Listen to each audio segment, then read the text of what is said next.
Wider View, the program that provides perspectives on the news outside the narrow confines of the mainstream media. I'm your host, Charles Dunaway. This week I thought I'd do something a little bit different. Tell you about the news media I read, why I read them, and how I organize my reading. First, why. Several years ago, I realized that all of our mainstream media, particularly cable television news, were rapidly becoming unreliable as news sources. While you can get stories about major events like fires and floods and earthquakes, almost all the news you receive from them about political or economic affairs is both superficial and heavily biased towards establishment viewpoints. Our key media, newspapers, magazines, and televisions, have become sycophants for those in power and allies of one or another of our corporate-owned political parties. Cable news is particularly designed to inspire hatred of the other side, whichever party they don't favor. Here's Rolling Stone columnist and best-selling author Matt Taibbi talking with Chris Hedges recently on the excellent program On Contact, which is aired only on RT television. It's only available online in the United States.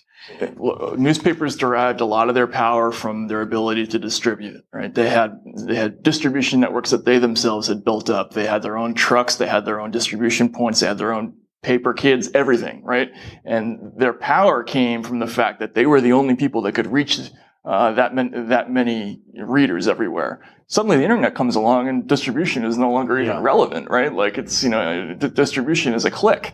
And this is what began the transformation of the business. Yeah. So what did we see? I mean, as a foreign correspondent, what I saw, and I began covering the war in Salvador in the early 80s, is that all of these foreign bureaus, both by newspapers and by television, disappeared. They vanished. They weren't there anymore. Mm-hmm. I was in Russia at the same time. I watched the exact same process.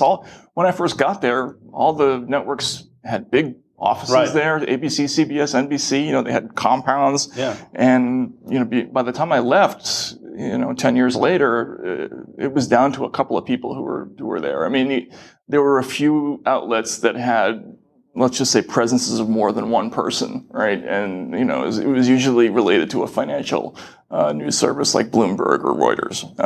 Apart from that, they just didn't exist anymore. There was no longer that investment in news for news' sake.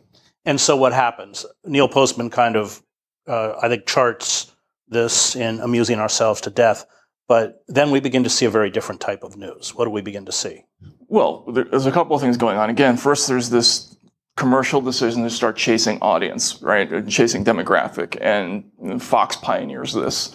It's this idea, one of the easiest ways we can get ratings is just to tailor news for a certain kind of person, right? So let's look at an audience that, Roger Ailes famously described as 55 to dead, right? They were older, white, frustrated, politically conservative audiences, and you don't have to make the news up for those people. You can just pick stories that they're going to like, right?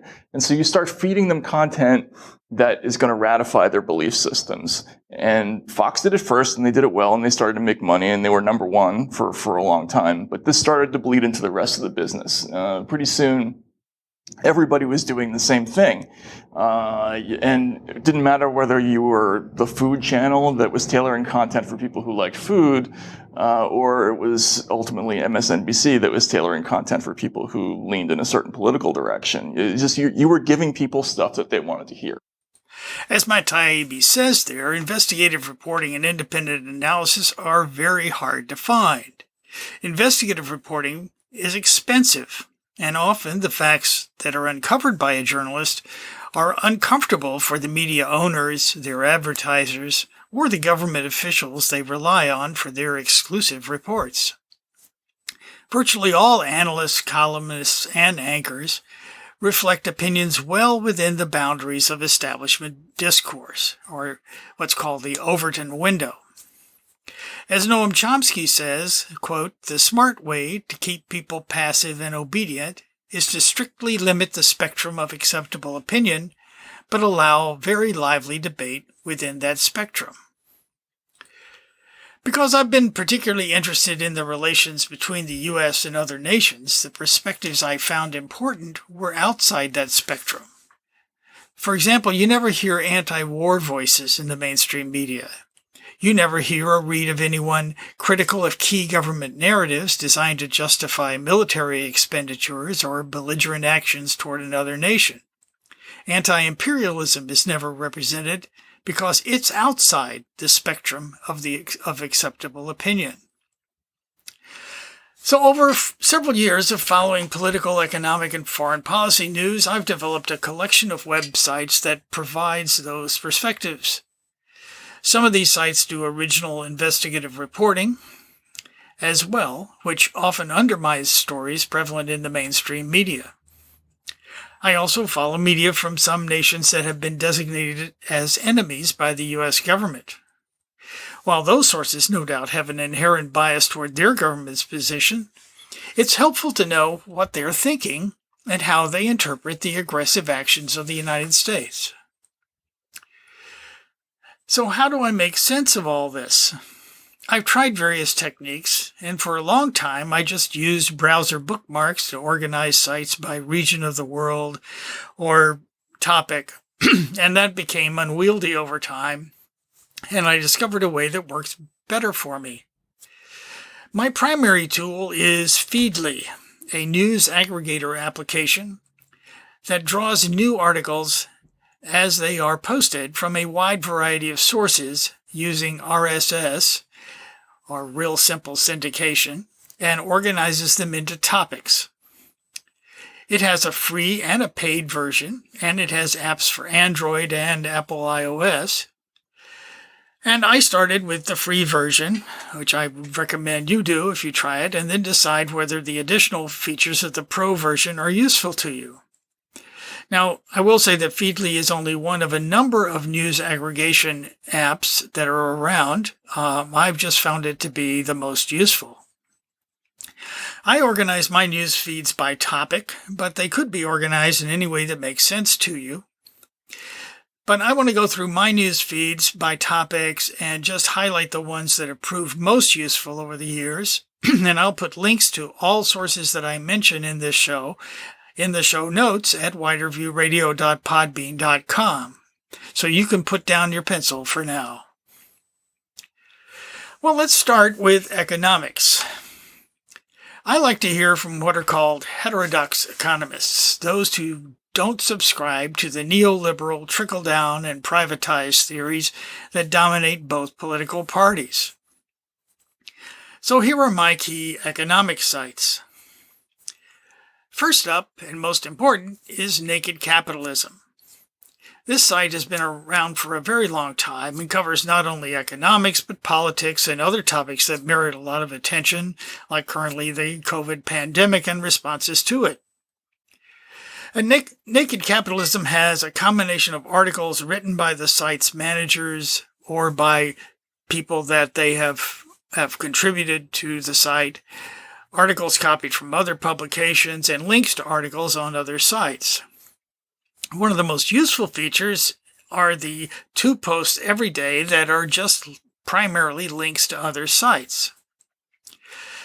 Every day in the morning, Naked Capitalism produces a post just simply called Links that highlights news stories that you may not see elsewhere. Here's a sample of headlines from Thursday, February 19th that kind of give you a taste of what you can find there. Earth's magnetic field broke down 42,000 years ago and caused massive sudden climate change. Texas was seconds and minutes away from catastrophic months-long blackouts, officials say. The latest data on COVID-19 vaccinations by race and ethnicity. Myanmar's politics of disaster, how the coup could worsen the pandemic. Why are farmers protesting in India? And Biden privately tells governors minimum wage hike likely isn't happening. And U.S. life expectancy fell by a year in the first half of 2020. Each of those headlines is linked to an article, so you can read more about the topics that interest you. There's a second link-filled post every afternoon called the 2 p.m. Water Cooler.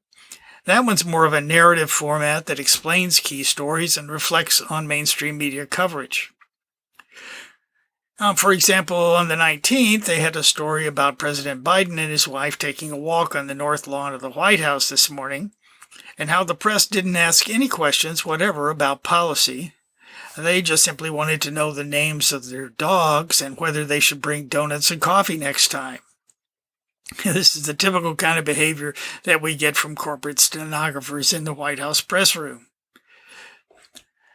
I found Naked Capitalism to be invaluable on economic matters. I don't understand always the more technical articles that they link to, but in most cases there are simple explanations for non-economists.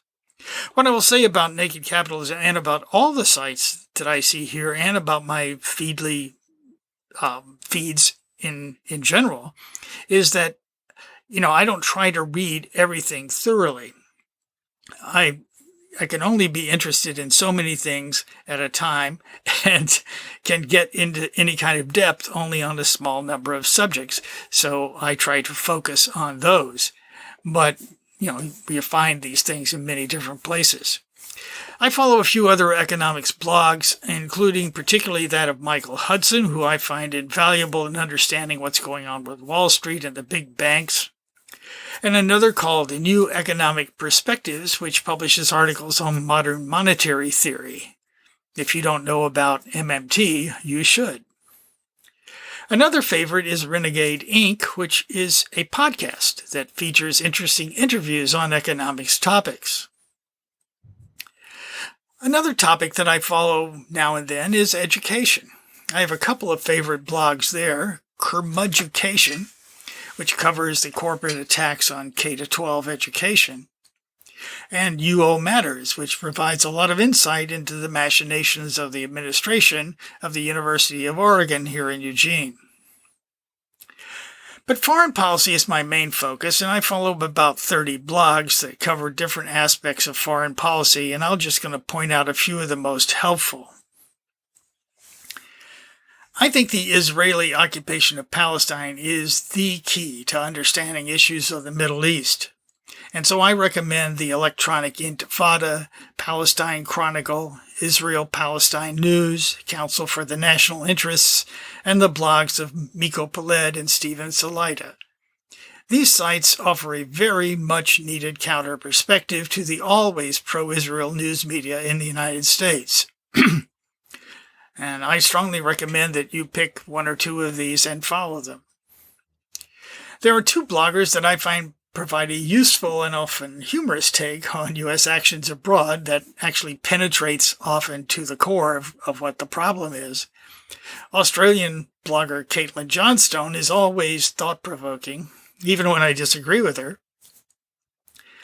Craig Murray, a very different kind of blogger, is a former UK diplomat who's a close friend of Julian Assange and has good contacts within the UK Foreign Service. And he's really the best source for following the UK-US persecution of Julian and many other issues. For news from Eurasia from the Russian perspective, I heartily recommend the New Eastern Outlook. They publish around 20 articles a week by a variety of analysts, and you won't hear anything like it in the mainstream media. I also recommend Vineyard of the Saker. Its output is sometimes uneven, but many of the articles are quite interesting. But the Indispensible site for foreign policy news and analysis goes by the odd name of Moon of Alabama. Moon of Alabama is the work of a European-based journalist named Bernard, who gathers information from many sources and uses his experience and knowledge to help make sense of what's happening in the world. Today, there were articles on British efforts to undermine the Russian government. By the way, that's probably not in the mainstream media, but recently there have been leaks of documents proving that the British Secret Service and other aspects of the British government have been actively trying to undermine the government in Russia. And there's another article he had today asking whether Biden is creating an Iran quagmire and an assessment of what he calls Biden's no-change presidency. I really think if you don't take any other recommendation from me today, I think you should definitely go and pick up Moon of Alabama and look at it daily. Another site based in Washington provides excellent analytical pieces from a perspective that is at the left edge of acceptable discourse in the U.S. It's not radical, it's not as anti-imperialist as I would like, but it's pretty much as far as you can get and stay within the Overton window. This site is called the Quincy Institute for Responsible Statecraft. They also sponsor podcasts and webinars that can give you a bit of deeper understanding of different aspects of foreign policy and what the U.S. interests really are. I also follow a number of blogs on U.S. politics. Of these, I can particularly recommend the Black Agenda Report. The Black Agenda Report features work by Glenn Ford and Margaret Kimberly. Margaret's been on this program a number of times. And one of the things that I thought was most important is they were the only site that, as early as 2006, I believe, was telling us that Barack Obama was really an establishment politician and was not going to bring this hope and change that he promised to do. And it's truly valuable for getting the radical Black perspective on events both in the U.S. and elsewhere. A couple of other ones I also recommend. Scheerpost, which is the work of Robert Scheer, who at one point ran the TruthDig site, and he has a podcast as well. And the blog of Benjamin Studebaker, who is a PhD from Oxford. Ben has been on this program, I believe, twice. And he is actually a very thought-provoking essayist on issues of U.S. politics.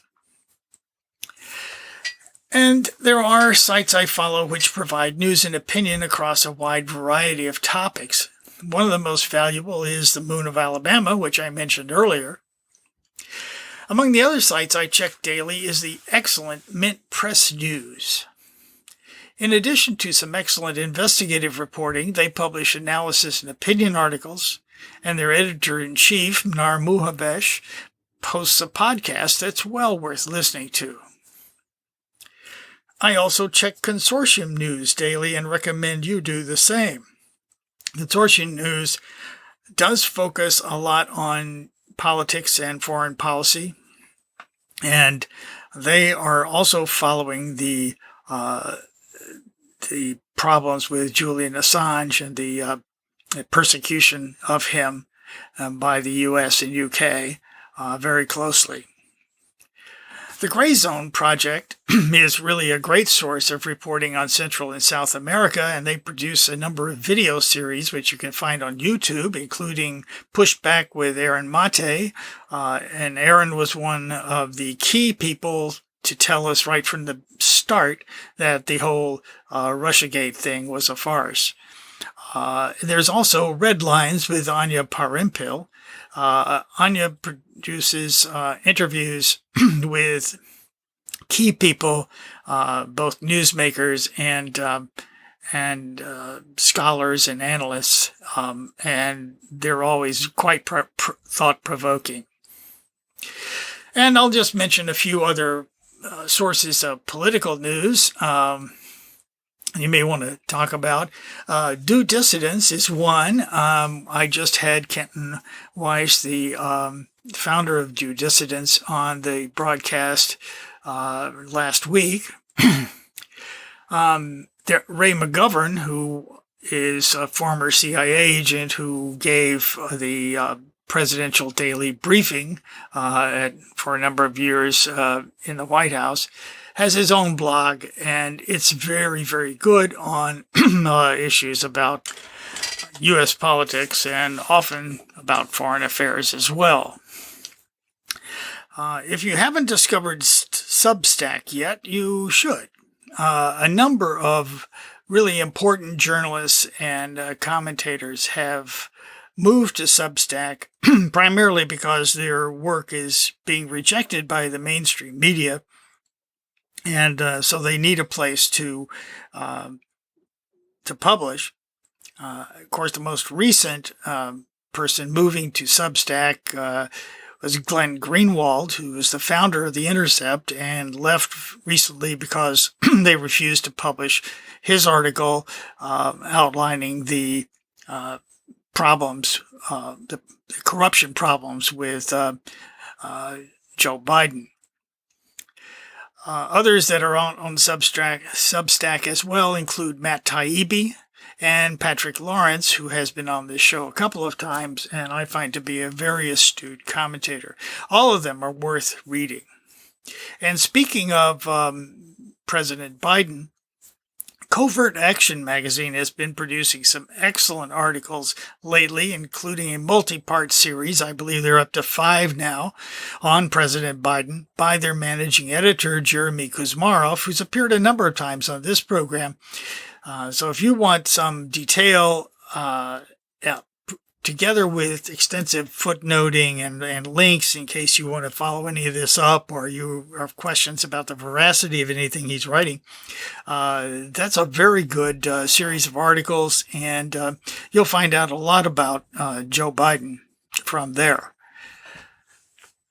So I mentioned YouTube earlier, and if you enjoy consuming news in video form, check out thehill.com for its coverage of U.S. politics. Another is Activism Munich, which covers European news and particularly a lot of reporting on the fate of Julian Assange. Brian Berletic is now producing videos on his Land Destroyer channel with some insightful coverage of U.S. machinations in Southeast Asia. And if you can tolerate him, Jimmy Dore has some important things to say as well. I know I've rattled off a number of websites and podcasts and video casts, and I'm sure you won't find them all interesting, but I hope there are enough listed there to help you wean yourself off mainstream media. There are many problems with mainstream media, but the worst, in my opinion, is their unwillingness to challenge establishment narratives on the economy and foreign policy.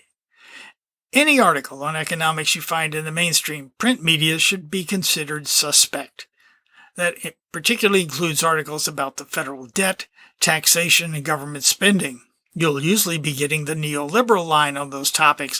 Federal debt is a big problem. We should lower taxes, and the government is spending too much, except, of course, on the military and aid to Israel. Check out Naked Capitalism and the Institute for New Economic Thinking before believing what you read in the New York Times. As for foreign policy and news from abroad, it's important to remember one thing.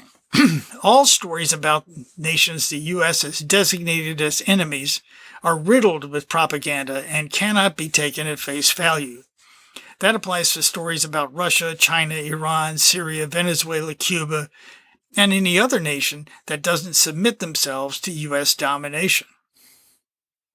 The quickest way to achieve some balance and to ferret out the truth is to read the English language press of the other nation, which of course always contains some propaganda, and see what differs from the U.S. version. On Russia, which is really the object of a lot of attacks by U.S. press, check out RT Television and Sputnik News. On China, the Global Times and CGTN, or China Global Television Network, are good sources. On Iran, look at Press TV and Tasnim News Agency are helpful.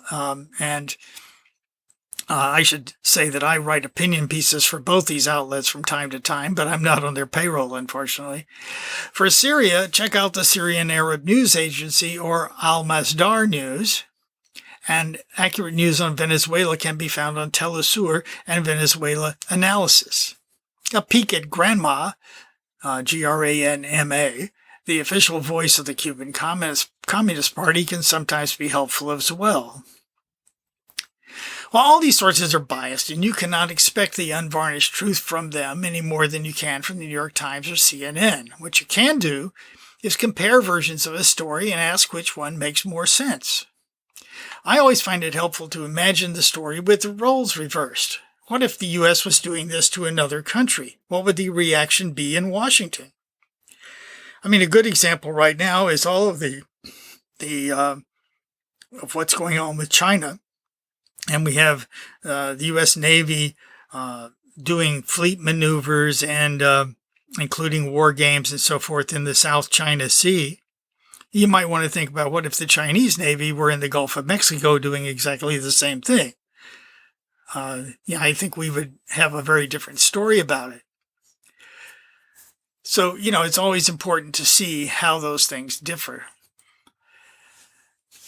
So I am going to put links to all of these things, and of course that will be a fairly long list, in the show notes for this program on widerviewradio.podbean.com, and it will be, at least for the next week or so, at the top of the page, and you can find it later on.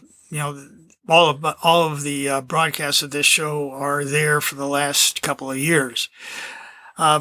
So I would suggest you take a look at that, maybe browse through the sites that you see listed there and that we've talked about on this program, and see if any of them strike you as particularly helpful. Again, I don't think it's possible for people to gain enough knowledge about the affairs of this nation, particularly in economics, politics, and foreign affairs, from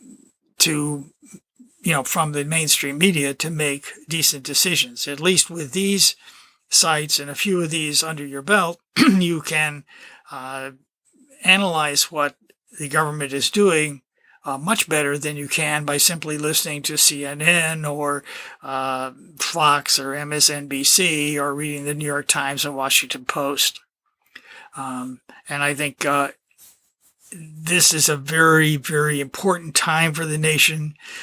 We have an extraordinary amount of polarization and the threat of violence here within the nation. We are facing climate change in an extraordinary way, which we've recently seen through the deep freeze over most of the nation, including the horrible ice storms and snow in Texas, of all places. And we have the COVID pandemic and the government's response to that, which still isn't up to snuff. We're still not getting vaccine out as rapidly as many other nations have done. So, with all the things that are going on, it's important to know where we really are as a nation and what our government is really capable of doing and what it will do. So I'll wind up by saying that the views expressed here on this particular program and on Wider View generally are those of myself and my guests, and may not reflect the views of the management of the radio station you're listening to. And my aim is to provoke you to think outside the box and question the narratives you hear from the mainstream media and our national leaders. So I hope I'm succeeding, or at least if you read through some of these links, you will succeed yourself.